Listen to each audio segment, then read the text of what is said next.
민수기 22장의 점술가 발람 이야기는 참 흥미롭고 재밌는 이야기 중에 하나입니다. 이 이야기를 읽으면서 의문이 들고 의아했던 부분들도 있었습니다. 이 점술가 발람의 이야기를 잘 이해하기 위해서는 발람이라는 사람이 어떤 사람인지, 그리고 성경에서는 이 사람을 어떻게 말하고 있는지를 살펴볼 필요가 있습니다. 민수기 22장의 내용을 잠깐 살펴보면 현재 이스라엘은 모압 평지에 진을 쳤고 이를 본 모압 왕 발락은 이스라엘 군대를 보고 두려워합니다. 그리하여 그 당시 유명한 점쟁이, 점술가인 발람이 있었는데 그가 복을 비는 자는 복을 받고 저주하는 자에게는 저주를 받게 할 수 있는 자였습니다. 이에 모압 왕인 발락은 고관들과 복채를 보내어 발람에게 이스라엘을 저주할 것을 부탁합니다. 그러나 하나님께서 12절에 이렇게 말씀하십니다. 12절 같이 읽도록 하겠습니다. 하나님이 발람에게 이르시되 너는 그들과 함께 가지도 말고 그 백성을 저주하지도 말라. 그들은 복을 받은 자들이니라. 아멘. 이에 발람은 고관들을 돌려보냈고 이에 모압 왕은 더 높고 많은 고관들을 함께 보내었습니다. 이에 두 번째로 발람은 하나님께 물었고 이번에는 하나님께서 함께 가는 것을 허락하였습니다. 하나님께서는 20절에 이렇게 말씀하십니다. 같이 읽겠습니다. 시작. 밤에 하나님이 발람에게 임하여 이르시되 그 사람들이 너를 부르러 왔거든 일어나 함께 가라. 그러나 내가 너에게 이르는 말만 준행할지니라. 아멘. 다만 그 고관들과 모압 땅으로 함께는 가되 내가 너에게 이르는 말만 준행하라고 말씀하십니다. 그를 뒤이어 오늘 본문 말씀인 발락이 모압 땅을 가는 여정 속에서 천사가 그 길을 막고 나귀가 말을 하는 모습을 보여주고 있습니다.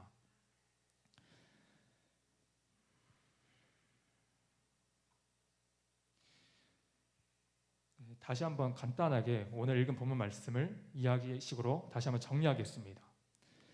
발락이 아침에 일어나서 자기 안장에 나귀의 안장을 지우고 모압 고관들과 함께 갑니다. 그가 갈 때 하나님께서 진노하셔서 여호와의 사자가 그의 가는 길을 막습니다. 그때 발람은 나귀를 탔고 그의 두 종은 그와 함께 있었습니다. 나귀가 여호와의 사자 천사가 칼을 빼어 손에 들고 길에 선 것을 보고 나귀는 그곳에서 길에서 벗어나 밭으로 들어갔습니다. 발람이 나귀를 길로 돌이키게 하려고 채찍질을 했을 때 여호와의 사자는 포도원 사이 좁은 길에 섰고 좌우에는 담이 있었습니다. 그래서 여호와의 사자 천사는 그 나귀가 있는 곳으로 점점 더 다가왔고 그렇기 때문에 나귀는 그 여호와의 사자를 보고 발람의 몸을 사자를 보고 몸을 담에 대고 발람의 발을 그 담에 짓눌렀습니다. 이에 발람이 다시 나귀에게 채찍질을 하였고 또 여호와의 사자 천사가 더 다가가니까 이제 좌우로 피할 데 없이 정말 포위망을 좁혀가면서 그 좁은 곳에 서게 됩니다. 나귀가 여호와의 사자를 보고 발람 밑에 이제는 아예 엎드렸습니다. 그래서 발람이 화가 나서 자기 지팡이로 나귀를 때립니다. 그때 여호와께서 나귀 입을 여셔서 발람에게 내가 무엇을 했기에 나를 이같이 3번이나 때립니까? 그래서 발람은 나귀에게 말합니다. 너가 나를 거역했기 때문에 내가 너를 때린 것이고 칼이 있었으면 너를 죽였을 것이다. 그때 나귀는 내가 지금까지 일생 동안 탄 나귀가 아닙니까? 근데 내가 언제 이렇게 당신에게 이같이 하는 버릇이 있었습니까? 그때 발람은 없었다 이렇게 말을 합니다.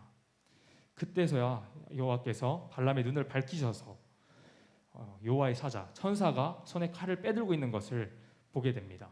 그때서야 머리를 숙이고 엎드립니다. 여호와의 사자 천사가 그때 그에게 말하면서 너는 어찌하여 너의 나귀를 이렇게 3번이나 때렸느냐? 너가 가는 길이 내 앞에서 너의 길이 사악함으로 내가 너를 막으려고 나았다. 그리고 나귀가 나를 보고 이같이 3번을 돌이켜 내 앞에서 피하지 아니었으면 나귀가 내가 벌써 너를 죽였을 것이다. 이렇게 말을 하고 있습니다.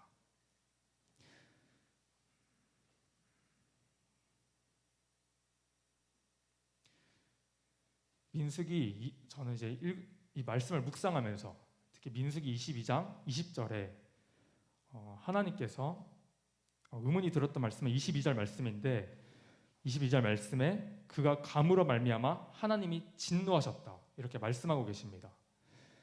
민수기 22장 20절에는 발람에게 함께 가라고 이렇게 말씀하셔놓고 22절에는 모압의 고관들과 같이 감으로 말미암아 하나님께서 진노하셨다고 말씀하십니다.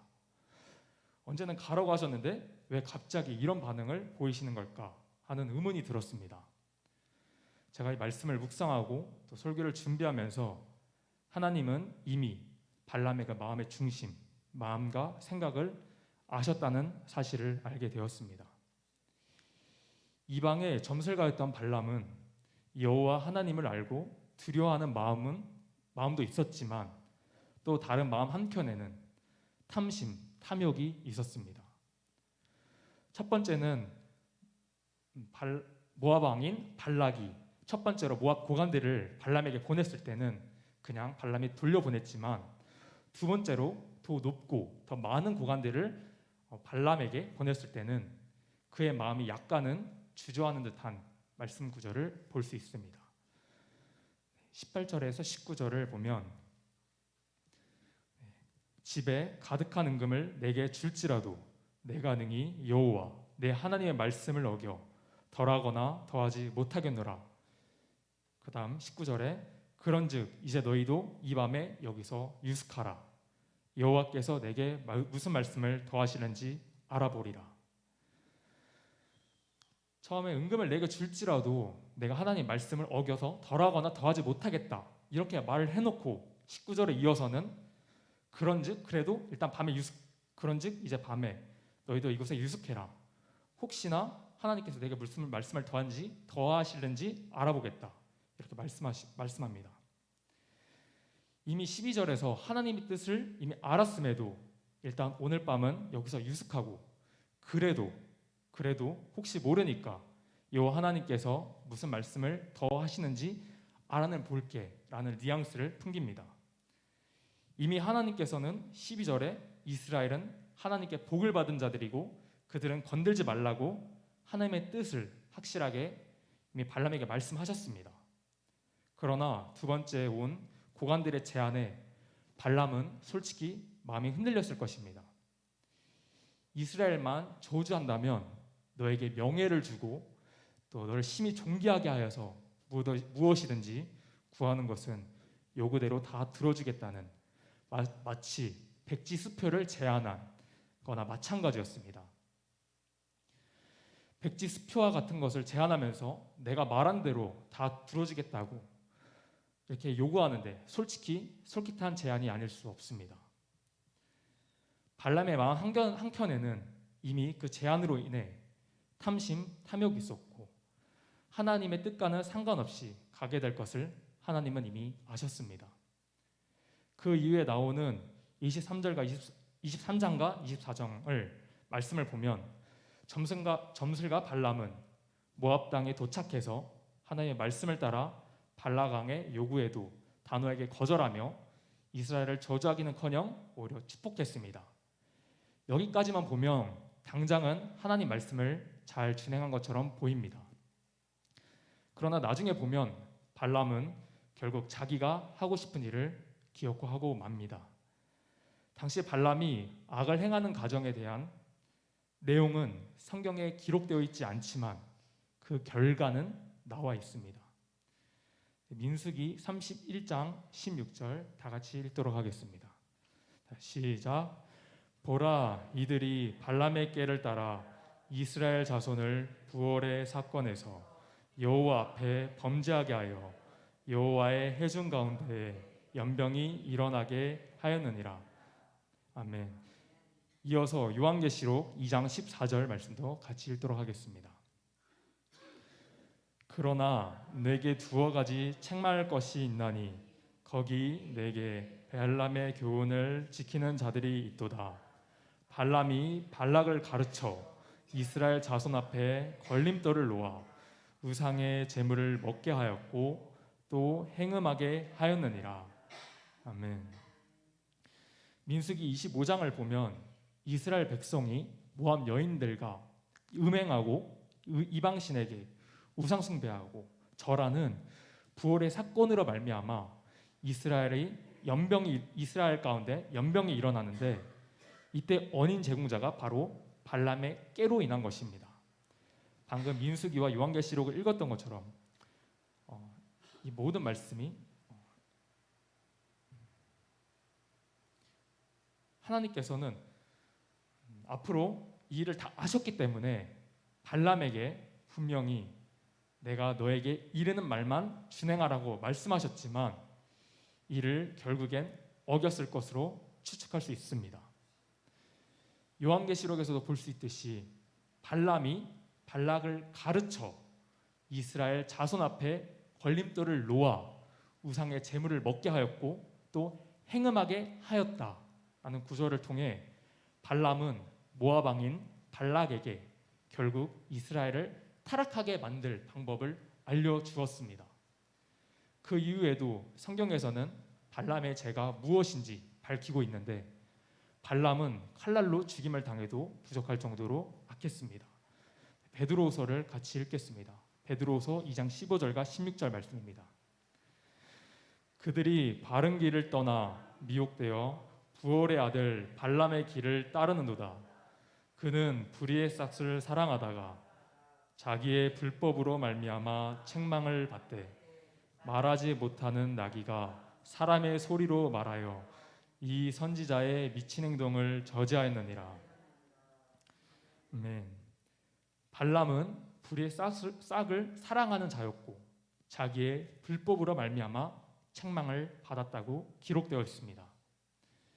결국 발람은 불의의 싹을 사랑하여 성경에 자세하게 나와 있진 않지만 결국 그 탐심과 탐욕에 이끌려 이스라엘을 범죄하게 하는 부올의 사건에 이스라엘 범죄하게 하는 그 사건의 원인 제공자가 됩니다. 오늘 읽은 본문 말씀 32절에도 이를 잘 보여줍니다. 32절 같이 읽도록 하겠습니다. 여호와의 사자가 그에게 이르되 너는 어찌하여 내 나귀를 이같이 3번 때렸느냐? 보라, 내 앞에서 내 길이 사악함으로 내가 너를 막으려고 나왔더니. 아멘. 여기서 천사가 말합니다. 너의 길이 사악함으로 내가 너를 막으려고 나왔다. 이 구절만 봐도 앞으로 발람의 깨로 인해 이스라엘을 음행의 죄 가운데 우상 숭배 가운데 빠지게 하여서 연병으로 벌을 받는 그런 죄 가운데 빠질 것을 미리 암시하고 있습니다. 점술가인 발람은 탐심, 탐욕에 의해 눈이 멀어서 나귀도 하나님의 사자를 보는데 정작 점술가인 발람은 그 탐욕에 눈이 가려져서 보지 못하고 애꿎은 나귀에게 괜히 보채고 때리고 심지어 여호와께서 나귀에게 말을 하게 하셔서 하나님의 뜻을 분명히 밝히시고 다시 한번 경고를 하십니다. 발람은 자신의 그릇된 고집을 버리지 않고 끝끝내 모압행을 선택했습니다. 하나님은 여러 차례 회개할 기회를 주셨지만 끝까지 범죄할 경우 그대로 내버려 두사 자기의 그릇된 길을 가게 하시고 그 죄악으로 멸망에 이르게 하셨습니다. 이스라엘을 저주해달라는 발락의 부탁을 받은 발람은 처음에는 거절했지만 두 번째에는 재물의 눈이 어두워 하나님께서 기뻐하지 않으심에도 결국 발락의 초청을 받아들입니다. 결국 모압으로 가는 도중에 나귀의 입을 통한 하나님의 경고를 듣고 다시 경각심을 가지게 됩니다. 이처럼 재물과 명예의 눈이 멀게 되면 인간은 올바른 이성을 잃어버리고 하나님의 뜻을 발견하지 못하게 됨을 우리에게 교훈해 줍니다. 그러므로 우리들은 오직 하나님의 뜻을 올바로 깨닫기에 힘써야 합니다. 때때로 우리는 우리의 욕심대로 기도하며 하나님께 구할 때가 있습니다. 땡깡을 부리다시피 욕심대로 구하는 기도를 구하며 그것이 설령 응답되어 기도의 응답인 마냥 좋아할 수도 있습니다. 우리가 하나님의 뜻을 묻지 않고 설령 하나님의 뜻을 알았음에도 우리 탐심에 눈이 가려져서 자신 스스로를 속이는 발람과 같이 구하고 있진 않은지 돌아보아야 합니다. 하나님께서는 우리를 인도하시는 길이 있고 허락하시는 길이 있습니다. 때를 썼을 때 또 내버려 두는 길이 있고 하나님께서 적극적으로 인도하시는 길이 있습니다. 마치 아이들이 때를 쓰면 부모님들이 그 아이들이 그게 뭐 해주고 싶어서가 아니라 그것을 해주고 싶어서가 아니라 때를 쓰니까 그냥 내어버려 두는 상태가 됩니다. 이처럼 우리의 뜻대로 하나님께서 구해서 허락하셨다고 기뻐하지 않게 되기를 바랍니다. 우리가 기도해서 하나님의 뜻을 바꿀 때까지 우리가 지고 흔드는 게 기도가 아닙니다. 우리의 기도란 하나님의 뜻을 알아가는 것이 기도고 하나님의 뜻을 알았으면 하나님의 뜻에 순종하기 위한 기도여야 합니다. 또한 우리는 우리 안에 있는 동기를 때로 쉽게 감추는 데 익숙합니다. 내 진심을 드러내는 것이 그리 쉽지 않고 우리는 속마음을 들키게 되면 사실 당황스럽습니다. 사람 앞에 우리 속마음을 들키는 것이야 당황스럽지만 우리는 보이지 않는 하나님께서 우리의 마음을 다 알고 계신다는 사실에 때로는 둔감하게 반응합니다. 그래서 나 자신에게 정직해야 할 때도 나 자신마저 속이는 경우가 종종 있음을 보게 됩니다. 얼마나 정직한 것이 어렵고 힘든지 때로는 그 고통스러움 때문에 나 자신을 스스로 포장해서 나 자신에게 속아주기로 결정하고 나는 이런 사람이겠거니 스스로를 착각하거나 치부하는 것을 보게 됩니다.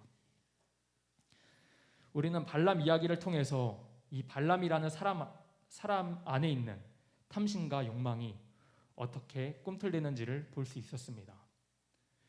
우리는 하나님을 믿는다고 하면서 세상을 살아가다가 우리 안에 그런 탐심의 욕망들이 작동할 때 이것도 하나님의 뜻이야, 이것도 하나님께서 인도해 주실 거야 라는 이런 착각 속에 스스로 빠지지 말고 그런 유혹과 잘못된 생각이 들었을 때 바로 말씀에 비추어 우리 자신을 점검하며 살펴보는 성도님들이 되시기를 소망합니다. 네, 기도하겠습니다. 하나님, 발람의 이야기를 통해 우리가 이 세상을 살아가는데 명예욕과 물질적인 탐심으로 하나님의 뜻을 거스르고 있진 않은지를 돌아보기 원합니다. 혹시 우리 스스로가 속아 하나님의 뜻을 구하지 않고 내 뜻을 하나님께 요구하며 하나님의 뜻인 마냥 착각하지 않게 하여 주옵소서. 우리를 정직한 영으로 새롭게 하여 주셔서 하나님 앞에 있는 모습 그대로 나아가기를 원합니다.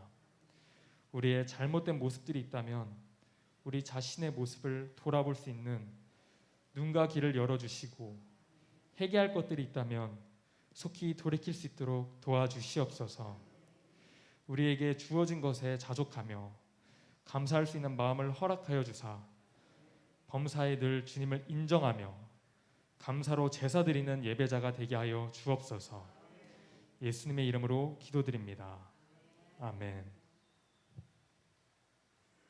주기도문 하심으로써 예배를 마치겠습니다. 하늘에 계신 우리 아버지여, 이름이 거룩히 여김을 받으시오며 나라가 임하옵시며 뜻이 하늘에서 이루어진 것 같이 땅에서도 이루어지이다. 오늘날 우리에게 일용할 양식을